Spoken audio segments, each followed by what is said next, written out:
Hi everyone and welcome back to another video. So if you are seeing error 5005, it's usually a playback or connectivity issue often caused by unstable internet, corrupted app data, or temporary server problems. In this guide, I will show you step by step how to fix error 5005 on Prime Video in 2026, simple and effective.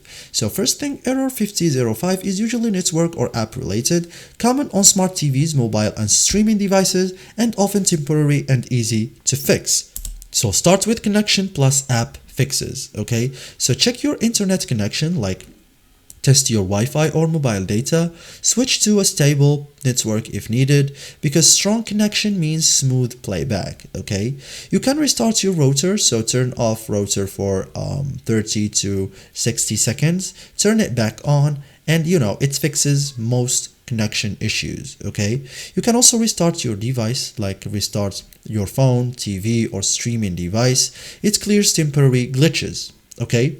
You can also refresh the app, like on mobile, close and reopen Prime Video. On TV, exit and relaunch app. It fixes temporary playback errors. You can also update Prime Video like as a whole, like go to the App Store and or Play Store depending on the phone that you are using. Install latest updates. It fixes bugs and compatibility issues, okay? You can also clear cache for those who are using Android. So go to settings, tap applications, and look for Prime Video and then clear cache. Okay, so thank you guys for watching this video and see you in the next tutorial.